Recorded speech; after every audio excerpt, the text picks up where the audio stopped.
I hit the ground running. I'm about to be on my third property and I'm not even 23, 24.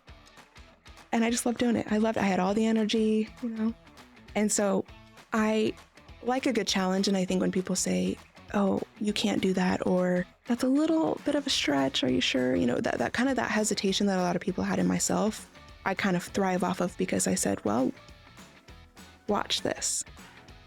Welcome to the Boise REIN Show, your destination for creating wealth through connections in real estate and business. Are you looking to become a real estate professional? Do you want to start your own successful real estate business? Well, I'm your host, Matt Osojnicki. Join us as we learn from the brightest minds, industry leaders, and experienced professionals, equipping you with the knowledge and confidence needed to make informed decisions and thrive in the ever-changing real estate landscape. Your journey starts now. Welcome back to the Boise REIN Show. I am your host, Matt Osojnicki. Now, before we get started today, I wanted to talk to you guys listening. I want to remind you why we listen to podcasts like this. Here at the Boise REIN Show, we are your accountability partner. We are your mentor. We are your advocate. We are your peers. We are all learning real estate, investing, and business together. With that in mind, we brought on Hailey Rice today to tell us her story in real estate, how she got started, what motivates her, and where she's going from here. So without further ado, Hailey, welcome to the show. And would you mind giving the listeners a little update on who you are, where you came from, where you're going?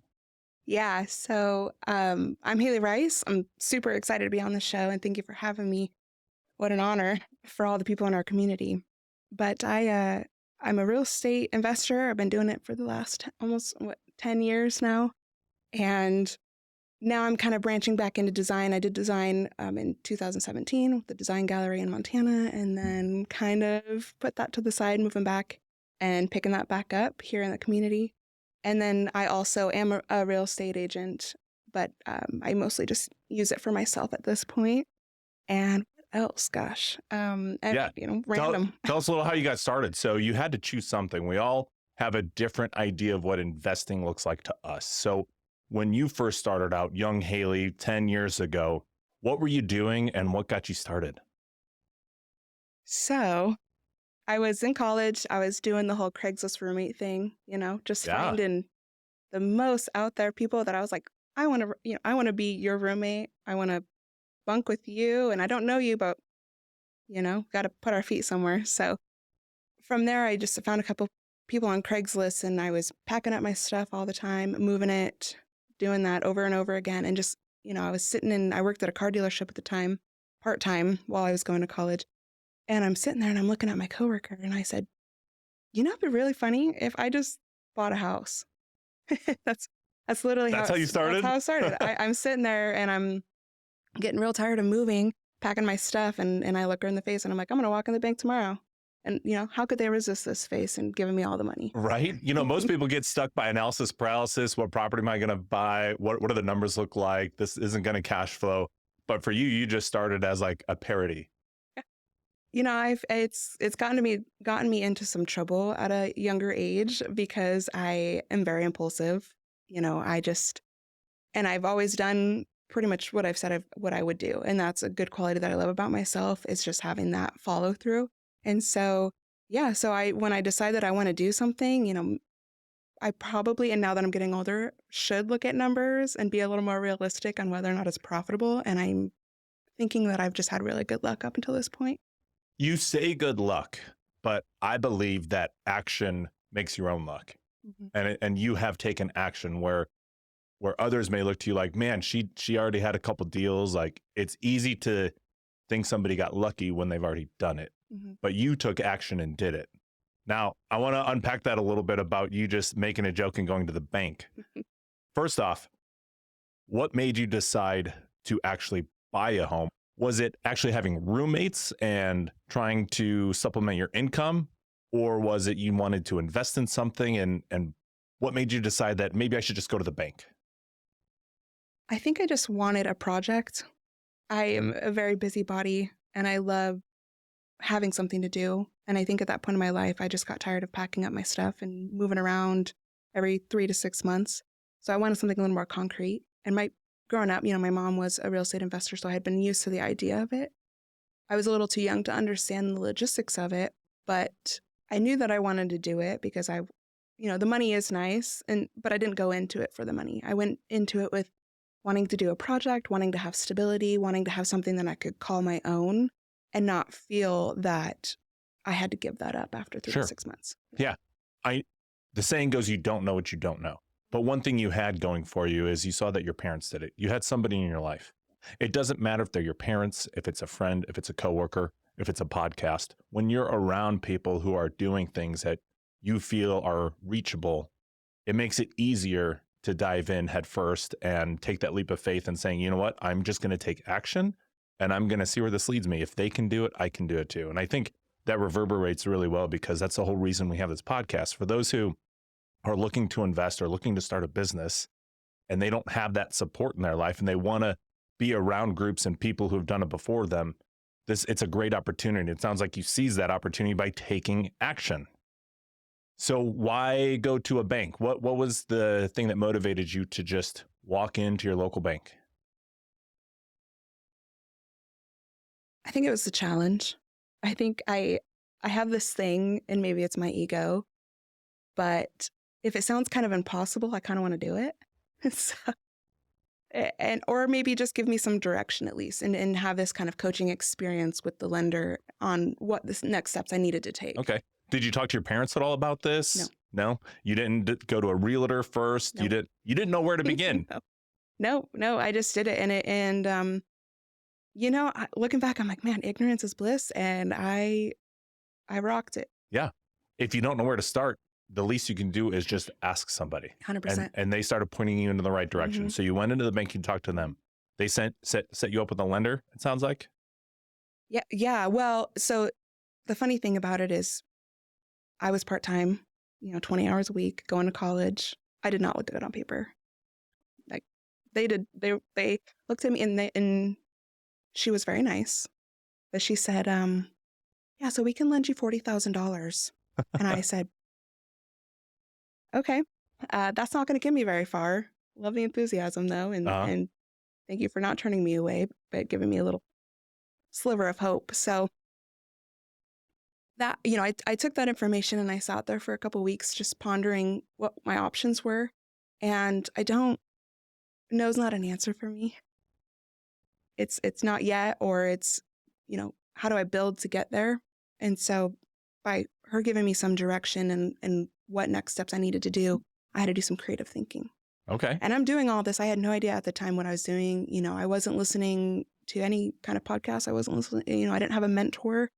I knew my mom did it, but I'm not super close. So we're not, having tea time talking about, if you do this or you do that. I just knew you need money to buy something.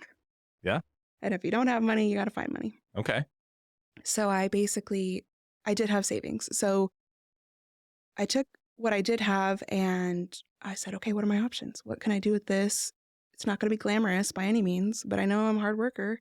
So whatever I do is going to be great. And that's just how I live my life. So you decided to take your savings and take the bank's offer of the $40,000. Is that what you got started on, or were there some other avenues or routes that you took to get your first deal? No, I lowered my standards and I knew that I wasn't going to buy this house. It wasn't going to be a house, the traditional house. So what I did do is I went and bought a mobile home. Awesome. I bought a double wide trailer. Yeah. A double wide trailer. Was it, correct me if I'm wrong, were you on like a campus? Because you said you wanted to have roommates, right? Yeah. So I was pretty far from the campus. I was maybe 5-10 miles. Okay. But a straight shot from the freeway. And I can't remember how I actually found this property. I wonder if it was going on Craigslist. Craigslist was a big thing back then. Oh, yeah. And so it was like the dating app for real estate investors at the time. Oh, yeah. Yeah. Yeah. I didn't even have a realtor. I didn't buy this house with the realtor looking back. I found the house and then called the number. I said, hi, I have money and I'd like to look at this house and probably just buy it, I think, Yeah. Why not? Yeah. And so I did the showing. I didn't even get an inspection. So you did all the wrong steps. 100%. Yeah. Yeah.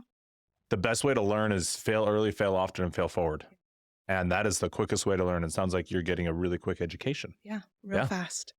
Uh, so so I reached out, called the number. I looked once, maybe even twice. I might have gone back, just to pretend like I knew what I was doing. Mhm. And then, we had a pretty fast closing. I think we closed in maybe 1 to 2 weeks, cash. And buying a mobile home is like buying a car or, a trailer. You have the title and Yep. you go register it. And, Mhm. and then you got to call and get some insurance on that guy and get with the mobile home park and do that paperwork. And And did they help you walk you through all this process? Because I'm sure you didn't know any of this coming in. I mean, how old were you at the time? 18, 19. 18, 19. Okay. Yeah. Yeah, I was young. I was super young. Yeah. Little guidance. So I went in there, did all the paperwork, and they walked me through the next steps. And there were some hurdles, and there were some things that I definitely did backwards. And then I got in, I got the keys, took a picture. I was so excited. Mind you, this mobile home had blood red carpet. It had dog pee on the walls and the curtains. The lady had smoked in it. All your friends, I'm sure, are telling you, what are you doing? You're crazy. 100%. And the thing about it, too, is mobile homes can be a gamble. I think as all of us investors know, you can be upside down real quick if you're not paying attention, or you can surprise yourself. And so getting into this mobile home, having this, I saw the vision. I've always been a visionary. I don't think I could be in design without having a sense of vision. So I get in here and I'm so excited. All my friends are like, you are crazy. What are you doing? We have a crazy friend here. Yeah. Well, nothing's changed, but Fair enough. But yeah, so even my grandma, she was just like, you do know they depreciate, right? And I was like, oh yeah, but I mean, come on. It's my own place. I can really jazz this up. Yeah. I have all the, college parties and all the, I could be the cool kid with the house. Yeah. You took a lot of action, a lot of work to get here, a lot of talking to strangers. I'm sure quite a few no's. But once you have those keys and you're in the house, there's pee everywhere, the trim's torn up, blood red carpet, but you're still cloud nine, living it up. Yes. So what do you do from here? I mean, it sounds like you fixed it up a little bit. Did you bring in roommates? How did that look? Yeah. So fast forward, I fixed it up so it was livable. So then when I presented it to some friends that I went to school with, they were not scared to live in there. Okay. So I had 3 bedrooms. I rented each bedroom and I was house hacking. And I didn't know that's what it was at the time. But Incredible. I just knew that I had extra rooms. I didn't mind hanging out with my friends. So, why not just live together and make a little money? So you got your payment paid for. Yep. From your roommates. I'm sure maybe even a little bit more at the time. Mm-hmm. You got a place that you fixed up. Yep. And you're enjoying life with a place of your own. Yeah. This is every investor's dream. Yeah.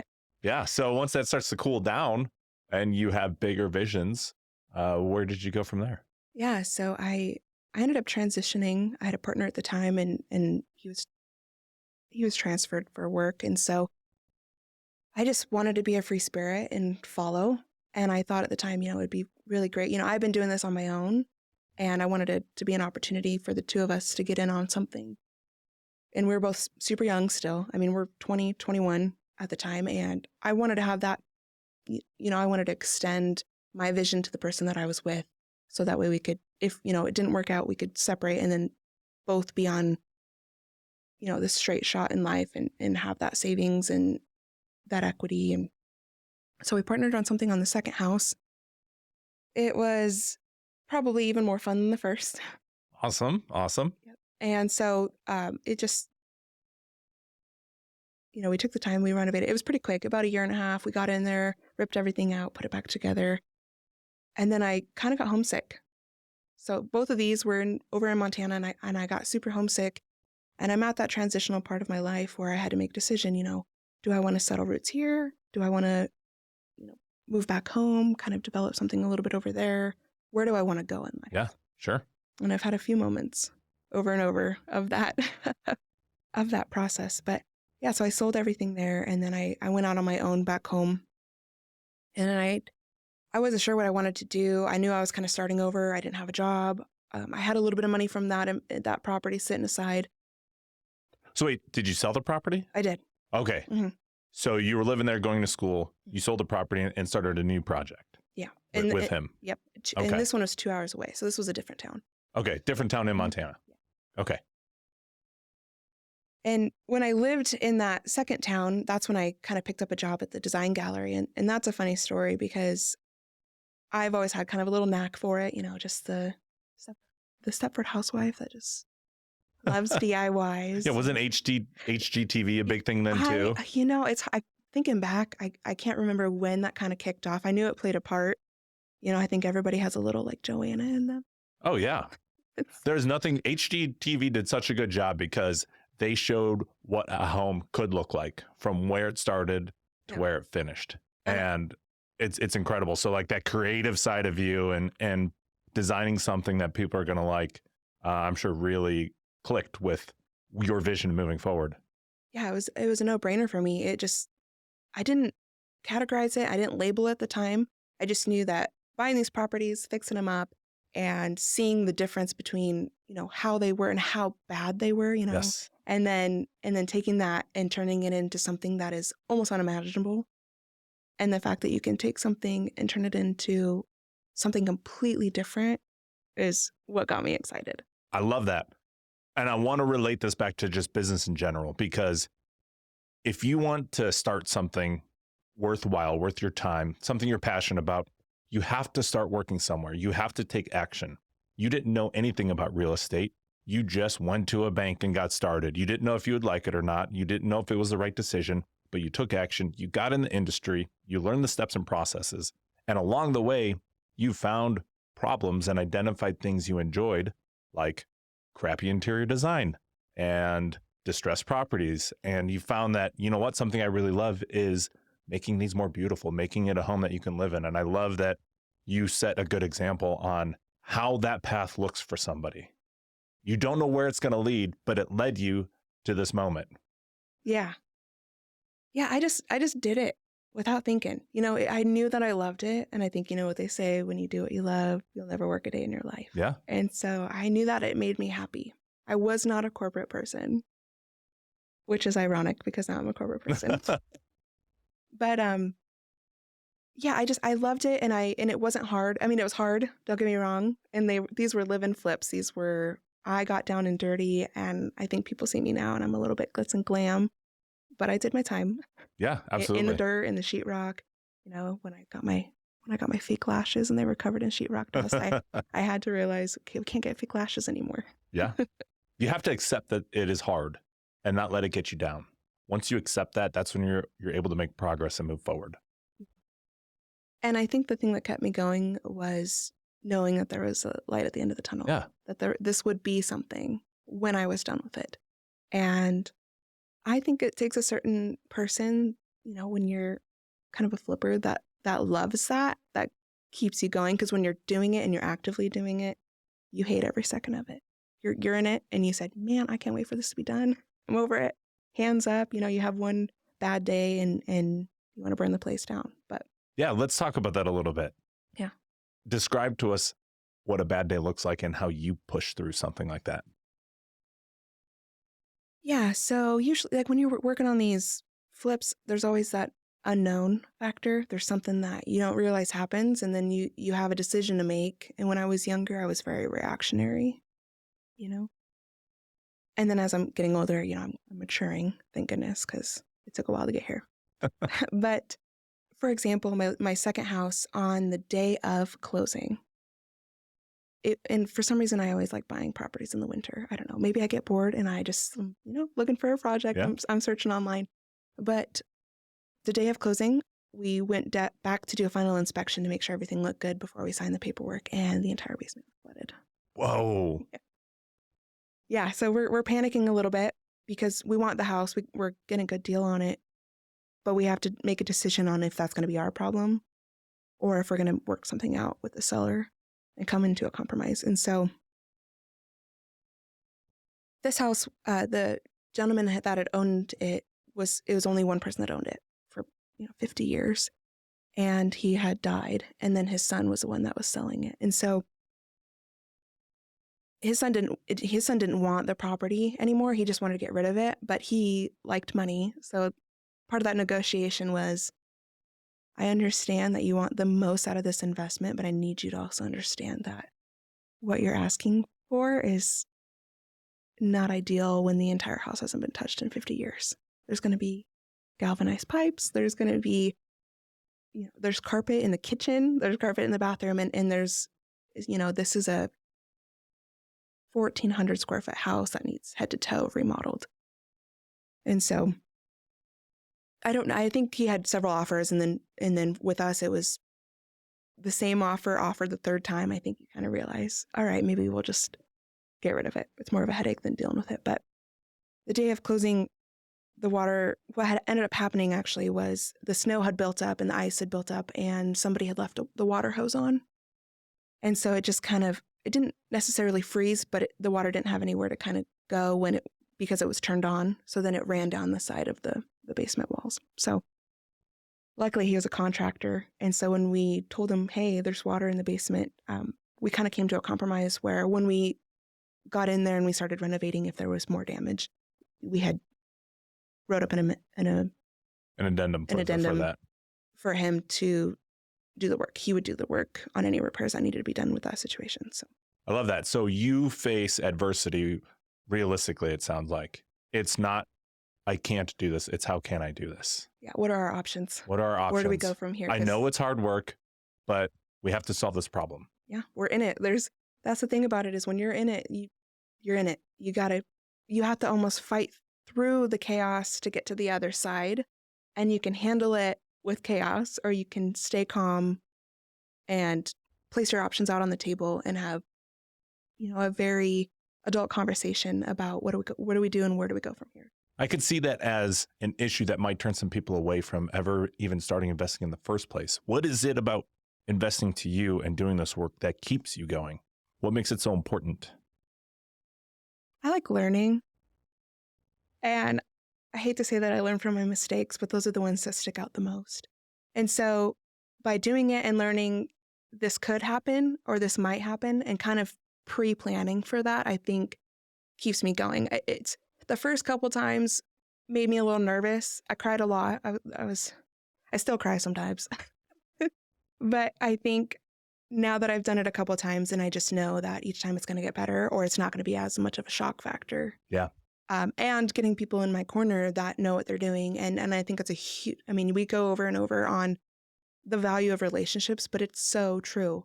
If you have an electrician in your back corner or a plumber in your back corner and you have an emergency and you have a good relationship with them, then I think having that security in your mind about those relationships gives you a little bit more confidence to do that project. I appreciate you answering these questions because I want to talk a little bit about imposter syndrome. And I have mixed feelings about what people think about imposter syndrome. So for those that are listening, you probably have your own definition. But for me, when you're leveling up and you're doing something that you've never done before, yes, you may have a little imposter syndrome of, I don't know what I'm doing, but I'm going to figure it out.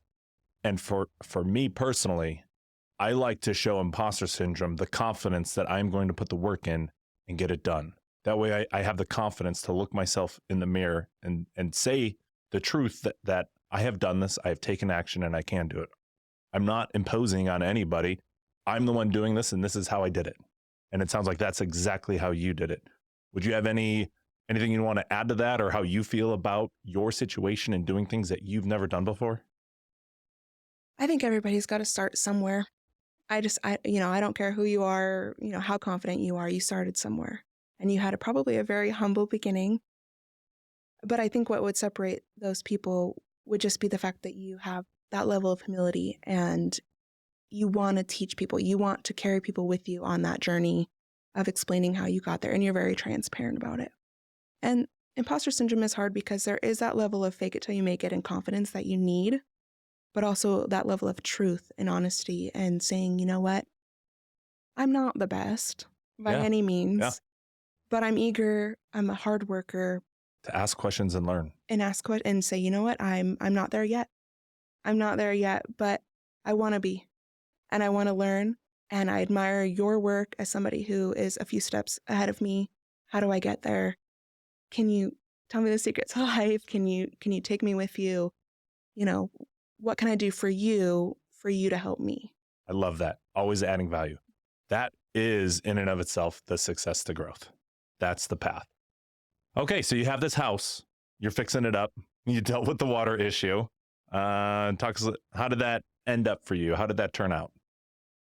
It's a little bit of a sad story, which would take a whole nother podcast to go through. But essentially, my partner at the time, we just kind of realized that we're not good partners. And so, which is fine, but we went our separate ways. And so that kind of, when I moved back to Boise, I had a lot of thinking to do. That 5-year, 10-year, what are we doing in life? We're doing all this, we're making money, but what are we doing with it? Because we're just doing it with no direction. And I think when you're kind of making this business model and this plan, you gotta have something you're shooting for. Yeah. So just thinking about what I've done and what I've been doing, what is that going to equate to? Is this just a hobby or are we going full time? So moving back, I was so ambitious when I was younger. I hit the ground running. I'm about to be on my third property and I'm not even 23, 24.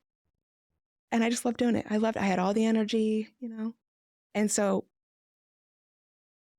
I like a good challenge. And I think when people say, oh, you can't do that, or that's a little bit of a stretch, are you sure? That kind of that hesitation that a lot of people had in myself, I kind of thrive off of because I said, well, watch this. Yeah.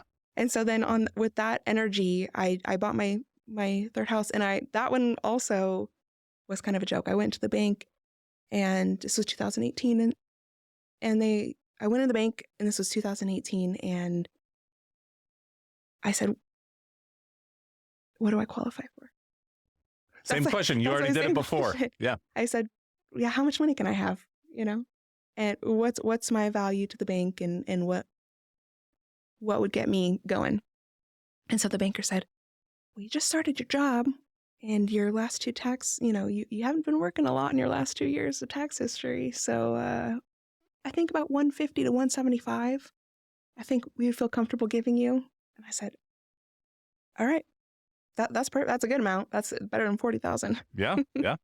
And so in 2018, the market was still kind of rough. It was getting there. It definitely wasn't like 2020 plus, but it had started. People had started to recognize Boise's pretty great. Yeah. Let's buy a lot of these. It was that houses. 2017 era where it started, after that little dip, it started coming back. Yeah.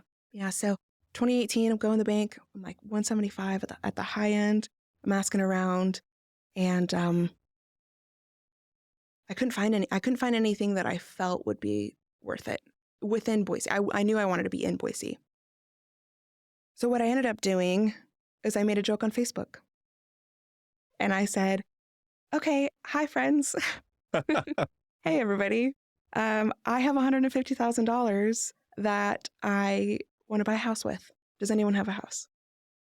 And within 30 minutes, my mom's friend said, yeah, I think my mom has a rental she's trying to get rid of. If you want to go ahead and take a look at it, I could show you. And it's over, on the Boise bench and by the hospital. And at the time, moving back from Montana to Idaho, I wasn't really familiar with the Boise area and kind of the sections that it consisted of. And so I said, that sounds good. That sounds about, that's doable. Yeah, let's check it out. So I met up and I went and saw the house that I currently have now. And I came in from the backside where the freeway was, and it wasn't pretty. It was on the Boise bench. So coming from the backside, it was still kind of rough before it got a little bit more developed. And so I get into this house, and it's a tiny house. It's 530 square feet at the time. And it was just a rental, 1 bed, 1 bath. Needed, didn't seem like it needed a lot of work until, you get in ripping out things and this and that. But anyways, she wanted to do for sale by owner. And I had just signed an agreement like the day before with a realtor. Oh. And to get out of that deal would have been, a fee, like a 1% fee, or use them. Mm-hmm. And so but the owner really insisted on not using realtors. So I had made an agreement. I will use a realtor and I will absorb that cost for myself because I was working a W-2 and I didn't have the time to go do the paperwork, the negotiation, any inspections, any of that. So I said, well, if I'm going to use a realtor, I'm going to use a realtor. And it's going to be, tell me where to sign on the dotted line, but I'm putting this in your hands. And I really hope that you can walk me through it and make sure, You found another problem and you face it with adversity. Yeah. The owner wants to sell, do a for sale by owner, and you met that problem and solved it for the owner, for yourself, for the realtor, for everybody. Mm-hmm.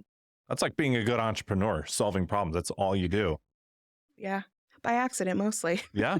Until you, learn to use that to your advantage and start kind of capitalizing on that. But yeah, so I bought this house and I was so excited. It was something, I'm doing this back out on my own again.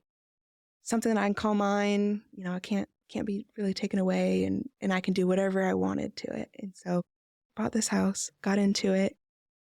Again, it was winter. I don't know what it is with winter. Recurring theme. Yeah. You're going to the bank, you're buying homes, you're fixing them up, you're doing it in the wintertime. Yeah, now it's what you know. It's when I say it out loud, I'm like, all right, I have a trend. Yeah. So I get into this house and I start ripping things out, super excited. And then I kind of hit a wall. At the time I was working at W-2, as in logistics and procurement. I was a freight broker. And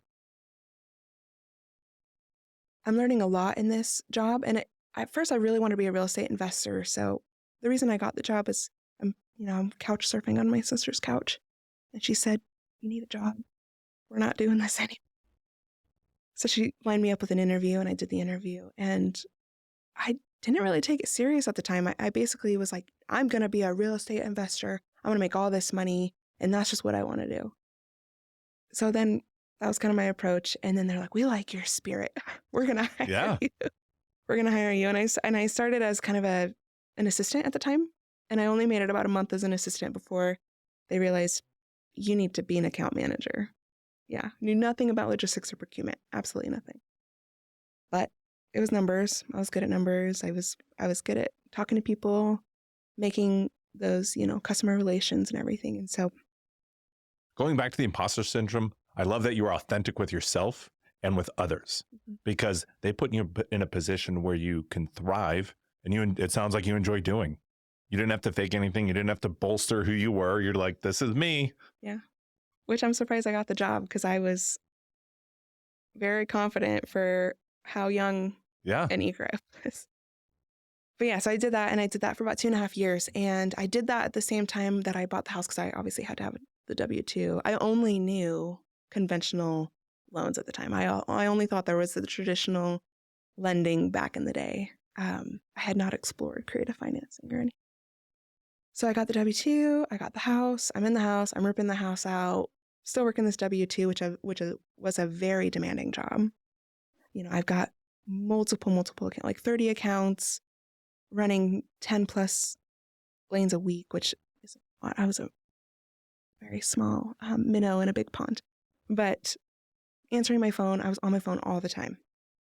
On my phone all the time, solving problems all the time in the direction that I didn't realize I didn't want to be in at the time. I was putting all that energy towards something that kind of in the long run, I ended up losing myself in a way because renovating this house, gutting it, living in it in the winter. I also decided to rip out the ceiling in my house. One day when I explored the attic and realized there was another 5 feet up there, I said, we need that 5 feet in this 530 square foot house. Yeah. The vision side of you, the creative side is like, this has to happen. The doer side is like, Hailey, are you sure? Yeah. I'm scared. It's a constant battle because it's like, is that cost effective in the long run as an investor? And you're kind of playing the numbers. Any other investor would be like, just turn and burn, let's go. Like, is this going to bring profit to this property? And so there was that constant battle of the design side where I'm like, it needs to be pretty, and then there's the realistic side of, is this gonna? It needs to get done. It needs to get done, and it needs to bring in profit. Yeah. So I kind of did the W-2, and then my house is pretty much gutted, and I kind of took a standstill on that for the next few years, and then just did W-2, the W-2 life, and I've been doing that for about 5 years, and slowed down, and so slowed down. The way I'm looking at you right now, it seems like that's a little bit of a pain point. Not that your job isn't great or anything, and I'm sure it is and you enjoy doing it, but what is that feeling that you just felt of getting out of like real estate and what you were so passionate about? Yeah, it's hard. I didn't have a community, I think. And I was doing it alone. I've been doing it alone for years. And this is something that I enjoy without a mentorship. That's hard because you love something, but you don't know what to do with it. Yeah. So I don't want to say I didn't give it up, but I just decided to take a break because I needed to build myself up and financially and make sure I was stable and that I could afford these renovations and that I wouldn't go upside down and lose everything. Yeah, you were on your own. Yeah. You were by yourself. Not only were you new in design, remodel, rehab, and destruction, and then construction, you were new in your job. You were doing something that was hard, and you were by yourself. It's just me to support me. I get it. You didn't have that sense of community. No, yeah, I didn't really. I mean, don't get me wrong. I've had people that have helped me.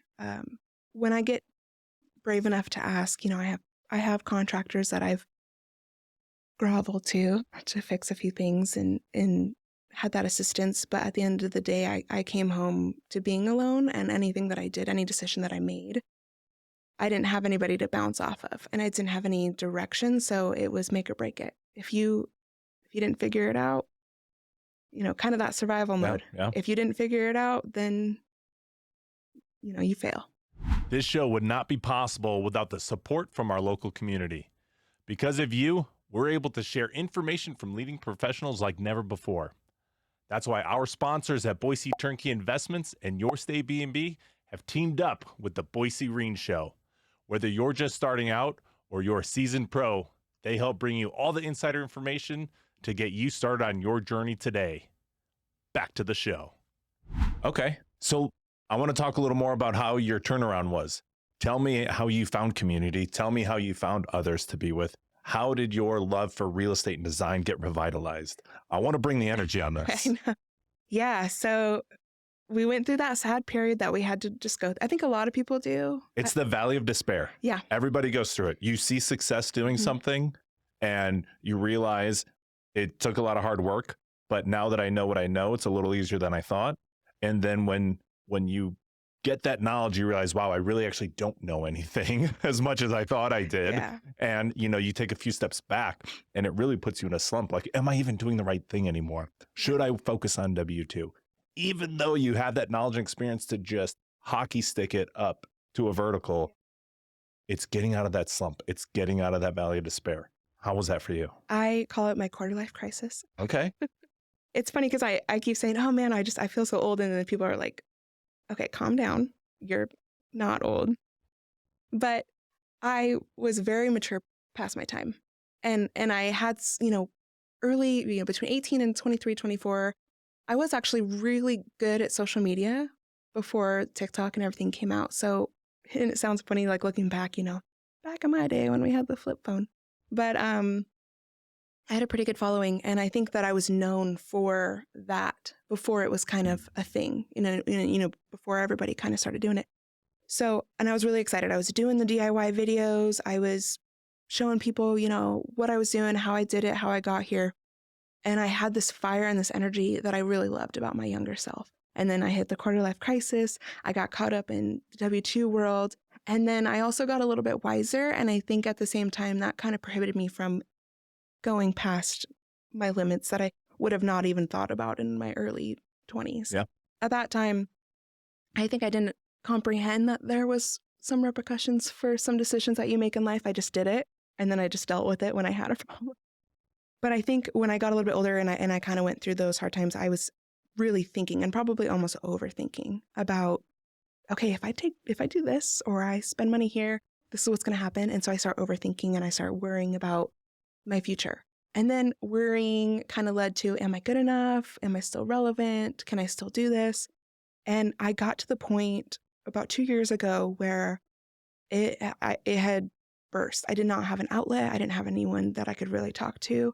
And so I just deleted social media.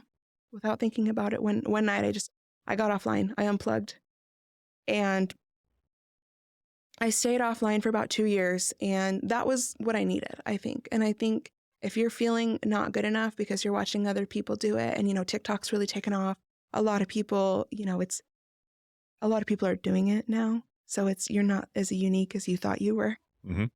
And then you realize that when you start seeing it all the time, that they did it differently, and you may have cut some corners and DIY'd too many projects, and now you're not feeling confident in yourself and your skill anymore because you're comparing yourself to other people.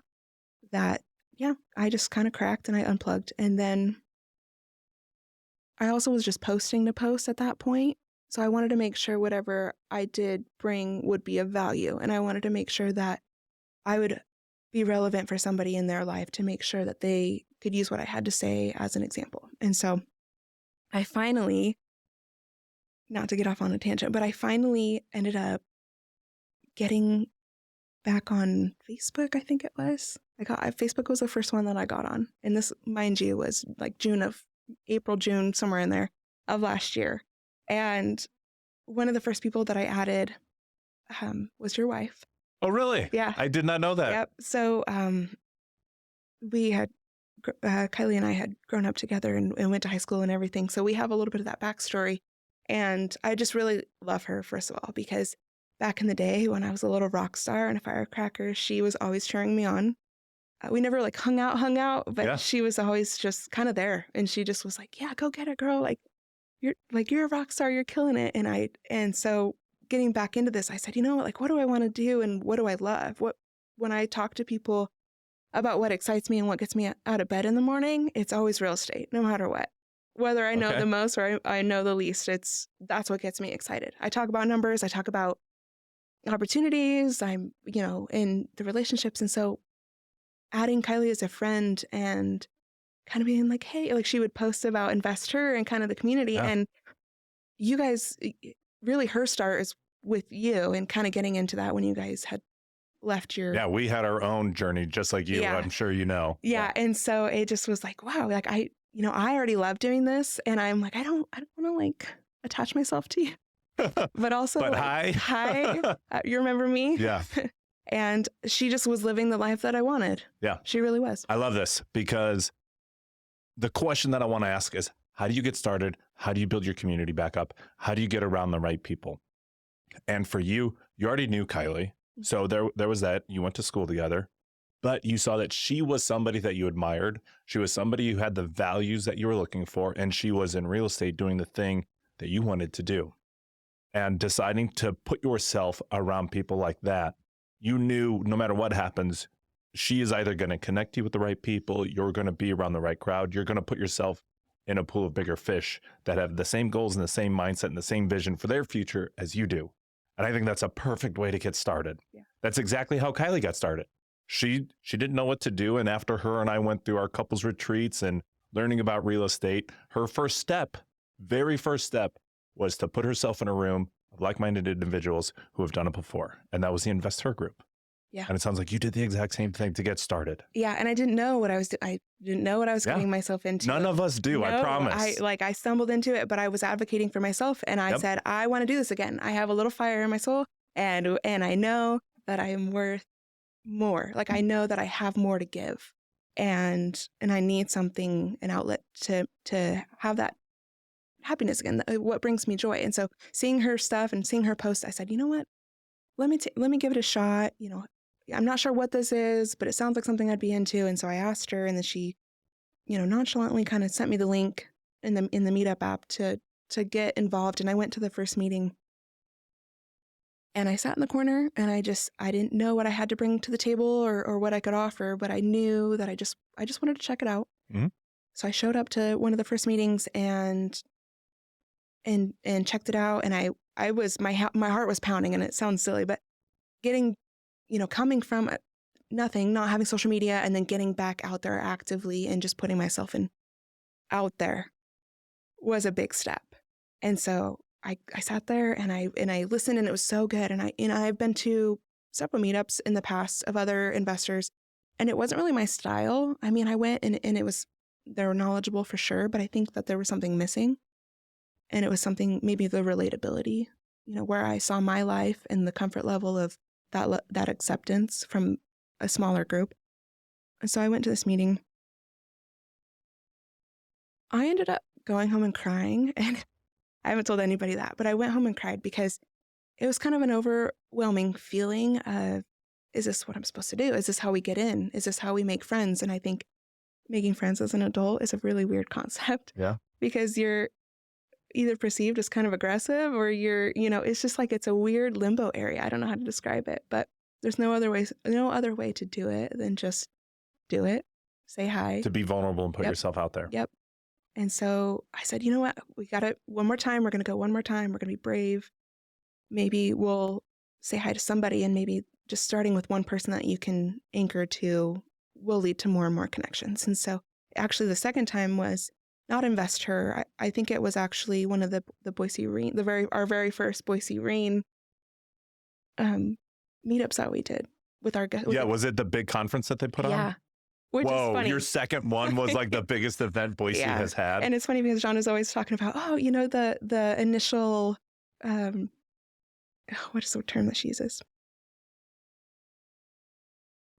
So she says the founders, the initial founders. Yes. And then she'll throw my name out there. Do I qualify as a founder? When it was like the second time that I stumbled in, and I was like, hey, I climbed out from under my rock, and now everybody's going to be my friend, and we're going to have a great time. And I don't know what I'm doing yet, but we're all friends. Yeah, and that's okay. Yeah. I want to talk a little bit about going to investor meetups, real estate meetups, wealth, business. It doesn't matter what it is. It's tough. It's hard. You feel awkward. You don't know anybody in the room. But in my opinion and in my experience, and it sounds like in your experience as well, it's one of the biggest payoffs you can have. But it takes time. You can't expect to show up to a meetup and everybody is going to be your friend and ask questions and ask how they can help you. You have to show up vulnerable and humble to try to talk to people, try to add value, hear people's story, be an active listener in order to start building those friend groups and building that relationship with people that they recognize your face, just showing up and showing your face. I've met so many people at a lot of these Boise REIN meetups who are just starting. And some of the ones who come in with, how can I help you? How can I serve you? I remember their faces, and now they come to more, and now they're doing great things. And it's hard and it takes time, but it is so important and it's so worth it. Yeah. And you're going to be uncomfortable. I was I'm still uncomfortable. And I see somebody that I've made friends with across the room that I've actually never talked to in person, because these meetups can get kind of big. Yeah. And so you're on one side of the room and you're talking to who you're comfortable with, but you want to, like, every time you want to push yourself a little bit more and meet a new face, but they're all the way across on the other side of the room. And you got to, like, climb through everyone but they're also talking to somebody. Yeah. So it's funny. But what this was for me was more than just, how do I make money? How do I start a business? How do I, make connections? What it was for me was an outlet in a community. That's really what I needed. I really needed kind of people that would believe in me and cheer me on, and, like, especially, working with you and your wife, and just, the imposter syndrome where I'm selling myself short, and you guys have very big personalities. And so you're like, no, but this is what you are. Sometimes you need a cheerleader that's going to root for you. Yeah. And it's amazing what you can do when you have somebody advocating for you and your skills and what you can do, because everybody has self-doubt. Yeah. Everybody does. And that's what this community is about. And I think that was my biggest surprise. I knew I would make great friends. I knew that we would speak a common language. I would get in there, hear everybody's stories, and get that sense of motivation. But what I wasn't expecting was having people advocate for you. And even when you're uncomfortable and you're not the one speaking, somebody's going to connect the dots for you. And I think I kind of needed that. I think I needed somebody to take my hand, because I was on autopilot, more of that survival mode. And I needed somebody to take my hand and put it in somebody else's hand that needed a need, and said, have you met my friend Hailey? And I needed that because I had exhausted this process of doing that on my own for so long, that having somebody else help me in that was what I needed, that connection. And this is what started to get you out of that valley of despair, I'll call it, that we talked about earlier. And Yeah. you started to see the light again and what your Yeah. potential really is. Yeah. And it was, I mean, I don't get me wrong, I put in the work and I made the Yep. connections, but I think most of it was just the right community. The right community that they get to know you and then they fall in love with you and they know, and maybe you don't even know at the time, but they know what you're good at and they want you to do that. And I think the more and more you hear it and you see it, then you start, it's kind of the self-fulfilling prophecy where you see it and you do it and you tell yourself that and then you become that. Mhm. And I have seen and I've heard so many people who can change and do so much in a single year. So just the fact that I'm kind of here and I'm making friends and I'm building this community within the last, 6 months. When the time comes, it's going to come. So what success have you seen in the past 6 months or when you got started? Now that you've built your community and your relationships, how have you been able to help others? What has that allowed you to do? What opportunities have come of it, and how have you helped others? Yeah, so I my design definitely kicked off, and which surprised me because I had worked at the design gallery back in 2016, 17, did residential and commercial, and I loved it. And we also were, we sold Thomasville furniture. So I would sit down with the clients, we would pick everything out, pick the furniture style, the fabric, and then, go from there. And I love that part of my life. And then it just kind of, it was more of a pipe dream and I put it aside. And then getting back into this community, there was a need for it and I had no idea. And so helping, and most of it is short-term rentals and investors who need somebody, real quick. We got to have a quick turnaround on this, hopefully inexpensive, but also have that value and the wow factor as well.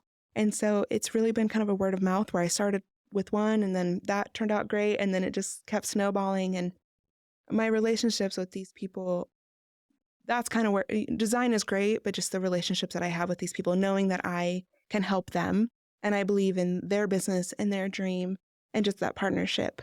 I think that's what gets me really excited. Yeah. So for the listeners who may not know this, but you actually worked with us on a project. Your passion for interior design and what you had showed us, we're like, yeah, let's give it a shot. We had this huge 7-bedroom home as your first project, and we're like, Hailey, what do you think? Can you do it? You're like, well, I got a full-time job and I work a lot, but you know what? I'm going to dedicate myself and my time to do this, and I'm going to make it the best project I can. And in doing so, not only could we never have been happier on this, and mind you, this was like a month ago, maybe 2 months ago, I forget, but not only was it an amazing experience for us, it was an amazing experience for you, but our clients whose home it was loved it. They couldn't talk enough about it more than we could. So it just shows that when you just give yourself to somebody and add as much value as you can, it always comes back tenfold. And we couldn't be more thankful for what you've done. And in doing so, it sounds like, do you have your own design company now? Like, are you trying to do this more actively? Are you trying to help others with this too? Yeah. So my business is called Modern Nomad, which I had developed back in about 2016, 2017. And I did it more for myself. So I would buy my own properties and do this, and then I would share the pictures and then, helping you guys. And then from there, a few other clients in such a short amount of time, I think that there is a need for it. So yeah, absolutely. I would love to partner with more people if they want. Yeah. And I think also my own properties. I think getting more of my own properties and doing more than just design in the long run. I think just offering like a service, a venue, something even bigger than just making houses look pretty. Yeah. And you have the hunger for it. The saying goes, if you want to be worth more than what you do, you have to do more than what you're worth. And I know in our project, we had just talked about doing the interior design, just put in furniture and decor, make it nice. And you did your project design. And then, we were so surprised to find you there late at night, hanging a canoe from like 40 feet in the air. I, to this day, don't know how you did that. I don't, but you blew us away with value. And that's what you led first, was with yourself and your gratitude to do a job and just to work with people. Yeah. I'm a gremlin of the night. Yeah. And sometimes I have crazy ideas. Yeah. And then I'm actively on a 30-foot ladder, hanging a canoe by myself, contemplating my life choices. And then it's up there, and then it's done. And then I'm like, yeah, that wasn't so bad. Well, you certainly add value to a lot of people's lives, and I couldn't thank you enough for all of that. And I know that there's a lot more people that you're going to help in the future too. It sounds like you have some other projects coming up too, and I don't know if you want to talk about those, but what does the future look like for you? Are you going to continue real estate? Are you going to continue to design? Have you finished this cottage of yours? Tell us a little bit about present to future, Hailey. Yeah, so we're wrapping up the current house that I'm in. I should have some photos by next week and hopefully kind of get it Awesome. out there on the market in the next couple of weeks. And we're just going to see how that works, see where that takes us for that property. And then I am partnering with another member of Boise REIN. What a coincidence. And I am going to hang out with them for a little bit at their Okay. property while I make that transition. Okay. And then when I kind of get that rolling, we're going to look for some more. And Together. I don't know. We'll see. Okay. We'll Okay. see. But yeah, I'm kind of looking for that property that speaks to me, like that one unique opportunity. I have an idea of kind of where I want to go with that. So, I'm more in the boutique experience, customer service mindset right now. And so I think something that falls in line with that. It's something you're passionate about, something you're good at, and it's something that you've seen that the market needs. Yeah. I love that. Well, Hailey, thank you so much for coming on. Your story has been incredible. But before I let you go, I do have one more question. What's one actionable item step you could recommend to our listeners that they could take today that'll get them closer to their goals tomorrow? Yeah, I think just show up. And I know that's probably been said over and over again, but even if you're uncomfortable, push past your uncomfortabilities and just be there, because you may not know it, but the more you show up and the more you do your part, the more you'll realize how many people can help you through your process, or maybe some of the roadblocks that you're sitting on that you can't push past. Yeah, I couldn't agree more. I've always said it's the hardest thing in investing in real estate is just showing up, putting your foot inside that door, that feeling of anxiety that you don't want to go to this room, but you know how important it is. It's like you're clashing with yourself. You just turn your brain off, show up, and just see what happens. Just sit in your uncomfortability. I love that. Just bask in it. Yep. Boise REIN, I want to challenge you to build a habit with me, reminding ourselves why we listen to developmental podcasts in the first place and why they are crucial for growth. Podcasts like the Boise REIN Show help jumpstart your way to success, improving your listening skills, expanding your vocabulary, heightening your knowledge, and giving you perspective on various business topics. Listening to mentors, peers, and role models like the guests we have on today can also inspire you to grow and improve. This is an investment you're making in yourself, saving you time and money you can't get anywhere else. So if you enjoy this episode, share that with us by giving us a huge thumbs up. Can't wait for the next episode to come out? Hit the subscribe so you're the first to hear our latest episode. Ready to take your business to the next level? Join the tribe and become a member and grow with us in person. Head over to boiserein.com to learn more. Back to the show. Well, Hailey, thank you so much for coming on today. And if people want to reach out to you, work with you, if you're trying to help others, how can they reach out? Yeah, so you can find me on Facebook if I don't find you. Okay. And it's just Hailey Rice. And then if you want to find me on Instagram, I'm at modern.x.nomad. And you can see all of my fun posts about the houses that I've been doing. Love it. Love it. Well, Hailey, thanks again for coming on.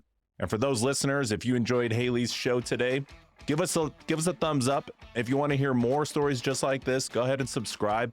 We are looking to build community. We are looking to help you. We want to add value to your lives, and we want to get you guys started on the right path. So join us next time, and see ya.